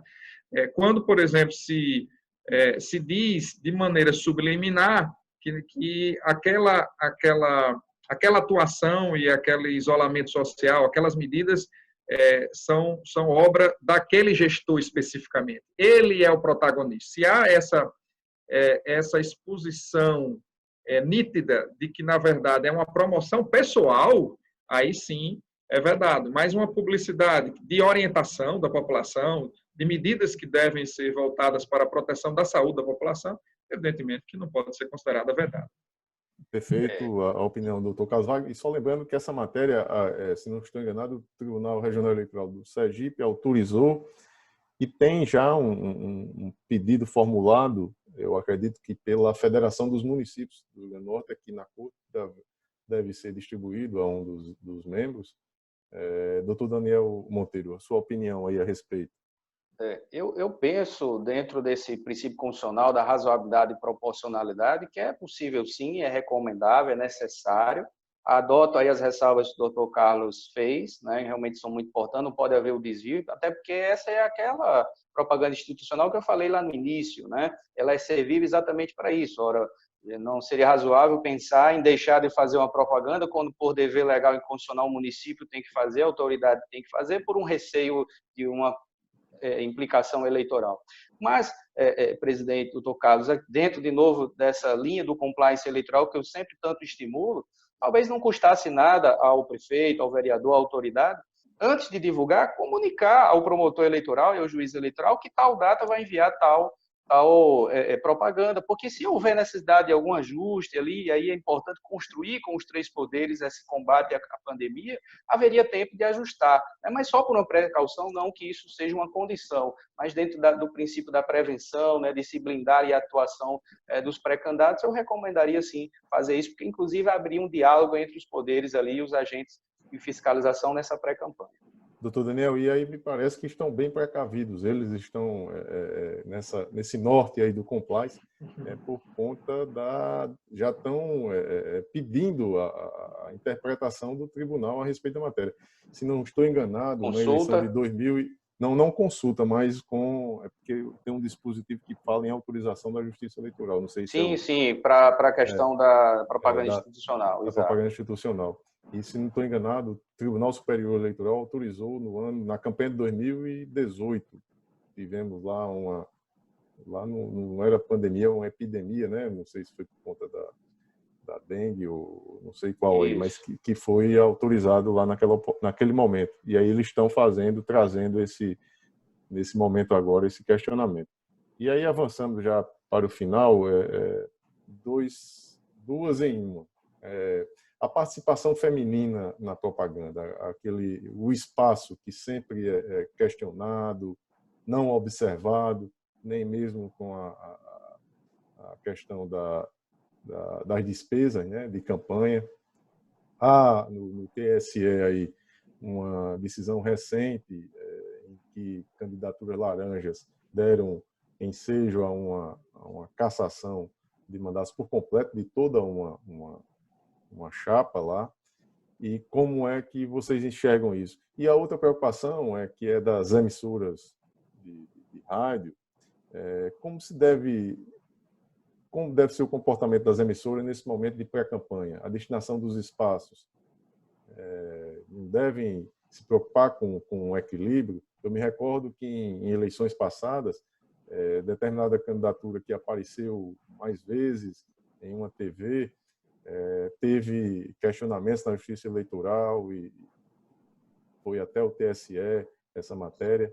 Então, doutor Daniel, como é que nessas duas questões aí, da participação feminina e também da questão do tratamento que deve ser dispensado pelas emissoras de rádio e sempre estão entrevistando aí pré-candidatos. Como deve ser esse comportamento? Presidente, esse primeiro tema da participação feminina me é muito caro, até porque é o tema que eu pesquiso no meu doutorado, né? Então, nós pesquisamos lá o compliance eleitoral como uma forma de evitar o desvio de recursos nas candidaturas femininas. Essa é a nossa tese que estamos pesquisando e também já tentando aplicar de alguma maneira alguns testes, né? Digamos, nessa eleição de 2020. Então, eu penso que, nesse caso, realmente, os partidos, as coligações que se formarão, os pré-candidatos, devem ter o máximo de cuidado em respeitar o que a jurisprudência e a legislação já vem determinando quanto aos percentuais. Porém, presidente, mais do que isso, e aí até eu já me dirijo aqui aos assessores de marketing, os publicitários, lançando essa provocação, essa ideia, até talvez uma dica, né, de que nas suas campanhas e os seus partidos possam lançar mais mulheres, né? Talvez aí o partido que consiga, aqui no Rio Grande do Norte, colocar como slogan exclusivo, nós somos o único partido que lançamos mais mulheres candidatas nas eleições de 2020, terá uma aceitabilidade muito grande, não só do judiciário, mas por toda a sociedade. É preciso que a gente transforme esse discurso teórico e muito confortável para quem discursa em atitudes também reais, né, dentro dos partidos. E aí, quanto a esse segundo aspecto das emissoras de rádio e de televisão, é importante lembrar também que essas técnicas de compliance também podem ser utilizadas por elas, né?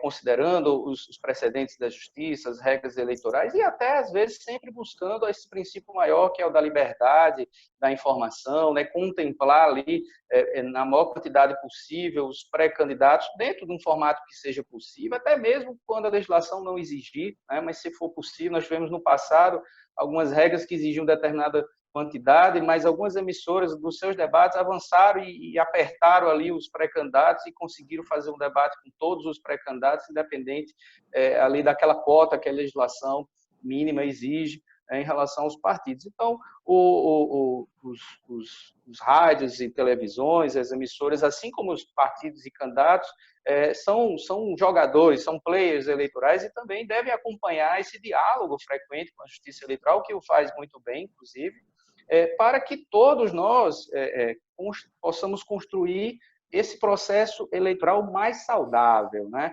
Com informações mais fidedignas, né? Com um debate mais inteirado, né? E mais seguro, né? Quando essas emissoras, os partidos e a Justiça Eleitoral estão em franco diálogo. É assim como eu penso, presidente. Doutor Carlos Wagner. No tocante à participação feminina, eu verifico que um dos maiores desafios que nós teremos na Justiça Eleitoral é exatamente tentar combater essas candidaturas de fachada, alegóricas ou de adereços, que muitas vezes partidos e coligações promovem. E, naturalmente, que o percentual de 30% mínimo, no caso da mulher, num partido ou coligação, tem que levar em consideração também a sua participação na propaganda eleitoral. Não se pode simplesmente dizer que naquela coligação ou naquele partido nós temos 30% de mulheres compondo e só oportunizar 10%, 5% na propaganda eleitoral às mulheres. Evidentemente que isso tem que haver uma simetria, um paralelismo, um sincronismo em todos os âmbitos, seja no gasto eleitoral, da prestação de contas, seja na indicação de candidatas mulheres para o registro de candidatura, seja também na sua participação na propaganda eleitoral. No tocante ao outro ponto, que é só para... Das emissoras de rádio. As emissoras de rádio. A legislação eleitoral, de uma maneira geral, ela já contempla a possibilidade de candidatos, pretensos candidatos, a apresentarem seus projetos políticos, a exaltarem as suas qualidades pessoais, mas faz uma observação aos veículos de comunicação, que é proporcionar a igualdade. O caráter equânime. Se, por exemplo, concede ali 20, 30 minutos a um pretenso candidato, deve conceder também 20, 30 minutos a outro pretenso candidato a igual postulação eleitoral, de cargo eleitoral. Tem que se observar e isso e a legislação já estabelece, seja na lei, seja na resolução mesmo 23.610, que é a lei, que é a resolução da propaganda eleitoral das eleições de 2020. Obrigado, doutor Carlos Wagner. Já perguntas nós teríamos aqui para avançar aí bem mais no horário, mas eu não vou extrapolar o aproveitamento que estou tendo do senhor. O doutor Carlos Wagner já participou de sessão hoje, o doutor Daniel tem os seus compromissos também. Então, eu vou fazer a última pergunta aqui da internauta Débora Cavalcante. Registrar aqui os parabéns que estão sendo dados aqui para o Irandi Angélica, Jorge Henrique Almeida, todos parabenizando o Tribunal Regional Eleitoral, os debatedores. Então, muito obrigado a todos. E faço a indagação, que é uma indagação bem genérica, mas interessante, e já deixo para as considerações finais aí, tanto do Dr. Carlos Wagner, como também do Dr. Daniel Monteiro. A internauta Débora Cavalcante, ela questiona se com a mudança na presidência, uma pergunta bem aberta, na presidência do Tribunal Superior Eleitoral, devemos esperar uma interpretação mais liberal da legislação sobre a propaganda eleitoral. Dr. Carlos Wagner. Essa é a pergunta bem muito aberta, difícil, né? Muito difícil. Esperar uma interpretação liberal. O que ela entende como interpretação liberal? É aquela que libera a propaganda para qualquer coisa? Eu acredito que não. O presidente, futuro presidente do TSE, ele é muito preocupado com as campanhas de desinformação, as milícias digitais, ao combate sistemático a informações falsas. Ele tem uma preocupação porque ele sabe o efeito que muitas vezes isso ocorre. Na Paraíba teve um caso muito interessante, que é muito relatado, que foi um julgamento que aconteceu de improbidade administrativa que levou ao indeferimento de um registro de candidatura de uma determinada candidata que estava próxima a ser vitoriosa segundo pesquisas eleitorais. E aí uma informação equivocada, no sentido de que quem votasse nela teria seu voto anulado, levou a perda da eleição e a vitória do candidato adversário. Isso demonstra, de maneira muito clara, que a desinformação será o grande desafio da justiça eleitoral deste ano, sobretudo pelo protagonismo das redes sociais digitais. Se não teremos, muitas vezes, de maneira mais alargada, de maneira mais confortável, passeatas, carreatas, comícios, caminhadas, ou mesmo colocação de, quando naquilo que a legislação eleitoral permite, em carros, bandeiras ou nas janelas das casas, coisas muito limitadas, é indubitável que o que teremos será muitos vídeos, muitos áudios, muitas mensagens de texto circulando no período, seja agora e com maior ênfase no período eleitoral. Eu não tenho dúvida nenhuma de que e a justiça eleitoral, eu não tenho dúvida nenhuma de que ela vai atuar de maneira muito incisiva para que não haja a definição de eleições com base exatamente nessas irregularidades, nesses atos ilegais. Doutor Daniel Monteiro. Na sequência, eu devolvo para as considerações finais, doutor Carlos. Doutor Daniel, com relação à indagação da internauta Débora Cavalcante. É difícil realmente prever um comportamento de um ministro, né? Mas, considerando a coerência do ministro Barroso, eu creio que o comportamento dele será nessa linha. O doutor Carlos colocou, inclusive ele já vem dialogando antes mesmo de assumir a presidência, junto com a ministra Rosa Weber, e dando entrevistas e se posicionando gradativamente de acordo com que os desafios vão sendo colocados. Eu penso que o ministro preside a corte, vai conduzir a líder, porém ele vai também ouvir os seus pares, ele vai dialogar também com o Supremo Tribunal Federal, com outros poderes, e dentro daquela linha que eu tenho pensado, inclusive republicana, se diga de passagem, esse diálogo entre os três poderes. essa solução para a pandemia, uma realização segura das eleições de 2020, na minha opinião, não passa por um único poder, uma única autoridade. Ela passa por esse debate, essa união dos poderes e das autoridades na construção de um consenso em favor da sociedade, seja do ponto de vista da saúde, econômica e principalmente do ponto de vista democrático e eleitoral. Então, sem querer fazer futurologia, né, mas na segurança de que a sua conduta vai ser coerente com outras posições que ele já tomou, de dialogar, de conversar, de não ser radical, mas sim de tentar ter uma opinião conforme dados técnicos que o grupo de trabalho vai lhe fornecer e outros diálogos que a sociedade também irá colaborar. Então, eu penso que uma dica é a gente acompanhar essas entrevistas do ministro, entender como ele vai se posicionar nesses desafios e reagindo, adaptando, conduzindo aí. Imagino não haverá maiores surpresas, né? Até porque esse diálogo, essas mensagens já vêm paulatinamente sendo publicadas, mas com certeza é o grande farol, né? Será o nosso grande guia nessa questão da realização ou não das eleições e quando e de que forma essa eleição irá ser realizado. O protagonismo, sem dúvida, parte dele também, né? Mas com certeza a sociedade espera o protagonismo também do Legislativo, do Executivo e do Judiciário, que em algum momento poderá ser invocado no Supremo Tribunal Federal para ratificar a constitucionalidade de eventuais mudanças. Perfeito. E só lembrando que o ministro Barroso ele não será um membro novo na Corte, ele já faz parte. Né? Ele já compõe a Corte, ele participou das decisões que foram da jurisprudência construída neste último ano aí, e certamente não teremos aí nenhuma mudança drástica na jurisprudência do TSE. Eu passo a palavra ao Dr. Carlos Wagner para as considerações finais.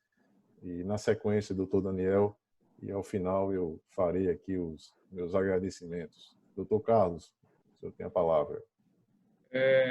Senhor presidente, gostaria de agradecer ao convite mais uma vez e dizer que a justiça eleitoral, de uma maneira geral, é o que eu sinto dos componentes do Tribunal Regional Eleitoral do Rio Grande do Norte, um compromisso muito grande para que tenhamos eleições limpas, eleições justas, eleições equilibradas, aquilo que a sociedade potiguar espera.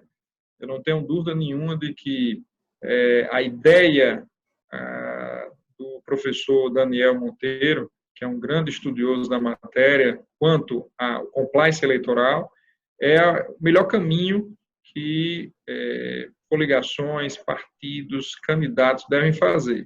Devem se preparar, devem se precaver, devem evitar arguições de ilicitudes, questionamentos que podem ocorrer posteriormente. Então, isso torna mais saudável o processo eleitoral, evita discussões, às vezes, desnecessárias e proporciona, de fato, a confiança do povo quanto àqueles disputantes aos cargos eletivos. Eu espero que a Justiça Eleitoral tenha uma atuação muito efetiva, sobretudo no caso da desinformação de mensagens e de conteúdos na internet, e que, efetivamente, a gente tenha, pela primeira vez, uma eleição com a participação intensa, uma participação efetiva, integradora das mulheres nesse processo eleitoral.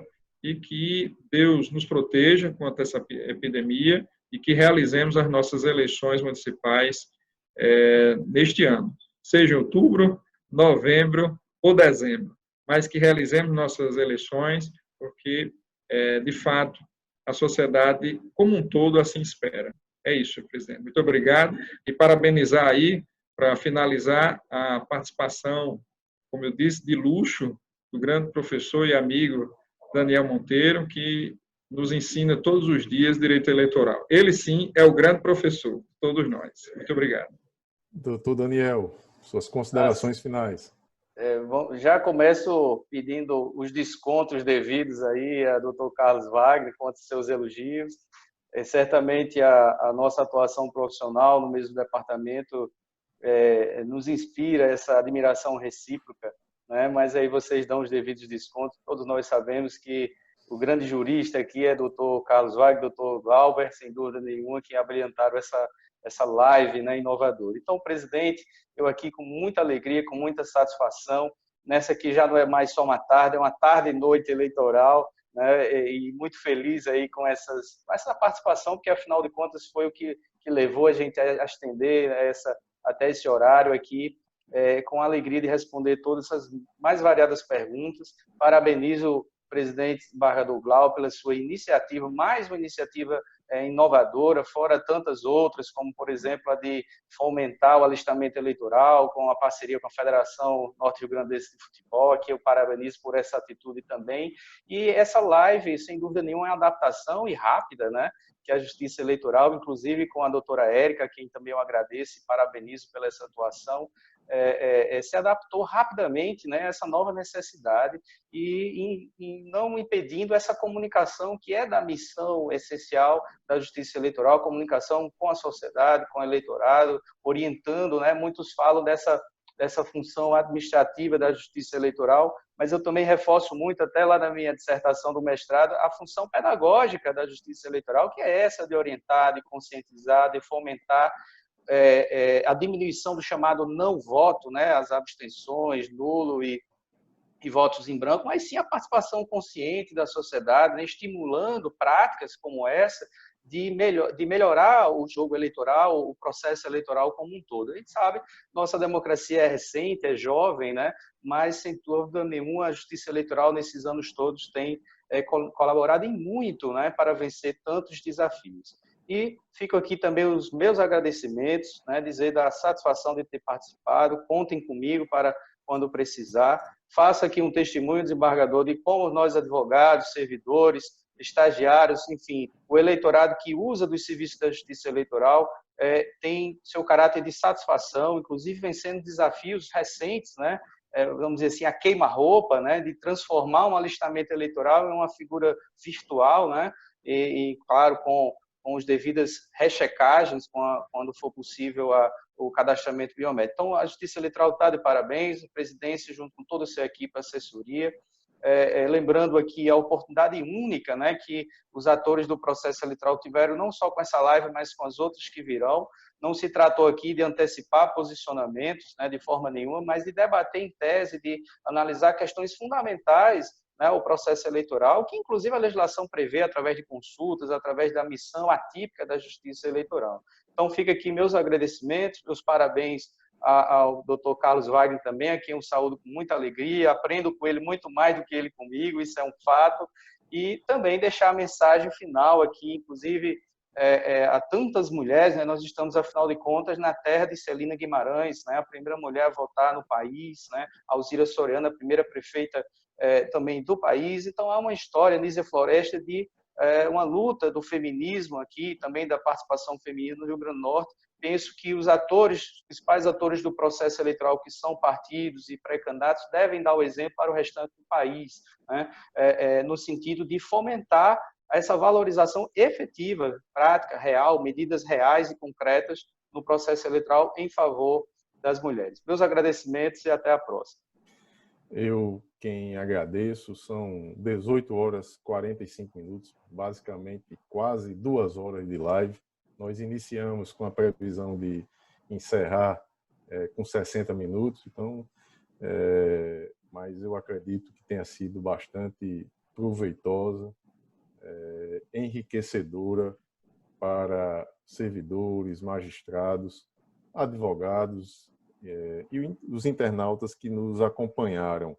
Eu faço aqui o registro de agradecimentos aos servidores, ao suporte. Marcelo Borja, que tem sido fenomenal aí, Marcelo, meu muito obrigado.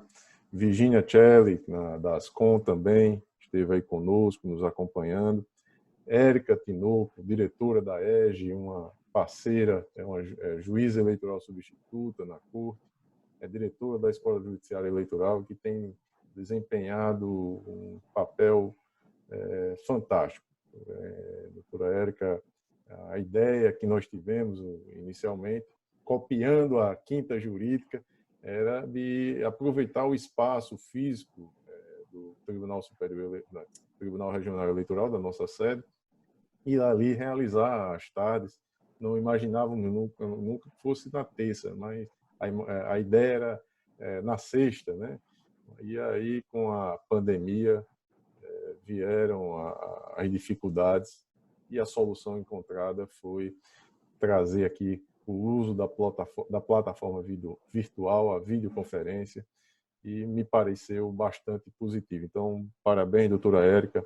Agradecer aqui os debatedores fantásticos, o doutor Daniel, um advogado brilhante, sem defeitos. Ele encanta a tudo e a todos. Então, Obrigado. E além de tudo isso, tem a sua capacidade, o seu conteúdo intelectual. Eu digo sempre, e o doutor Ricardo Tinoco, meu amigo, fica um pouco enciumado. Eu tenho um sobrinho e o doutor Carlos Wagner também vai ficar, porque um sobrinho que é aluno lá na Universidade Federal do Rio Grande do Norte, inclusive está aniversariando hoje, não sei se está nos ouvindo, parabéns para Gabriel, aluno do doutor Daniel, disse que foi o melhor professor dele, viu, doutor Carlos? Então, obrigado, Gabriel. Isso deve ser o nosso amigo, rapaz. São os amigos atuando. Então, eu parabenizo o doutor Daniel Monteiro, parabenizo o doutor Carlos Wagner, agradeço a participação, o empenho, a paciência que tiveram em responder aqui os internautas e aos questionamentos que também fiz e coloquei. E imagino que, com isso, a nossa primeira terça tenha sido bastante positiva, né? Eu quero deixar uma mensagem aqui que a Justiça Eleitoral ela estará atenta, vigilante, como de costume, e que o eleitor ele faça uso do compliance. Nós temos aí o guia, o manual do que pode e o que não pode ser feito nesse período de pré-campanha, de campanha, né? E que nos participe conosco aqui nas sequências que teremos das tardes, e que a verdade ela deve ser o norte da campanha eleitoral, né, doutor Daniel? E para que se alcance a verdade, o papel principal é o do cidadão. Se utilizar de ferramentas, a Justiça Eleitoral vai buscar sempre estar informando, auxiliando nessa busca da verdade, mas o cidadão ele tem o seu papel definidor, de não repassar a notícia falsa, de buscar saber inicialmente aquilo que chega para ele por WhatsApp, se é verdade ou não. Tem os canais para que se faça isso. Então, com essa mensagem, e também de estímulo, como fez aqui o doutor Carlos Wagner, doutor Daniel, de que tenhamos aí uma participação maior feminina na política, né? A maior quantidade na população é de mulheres.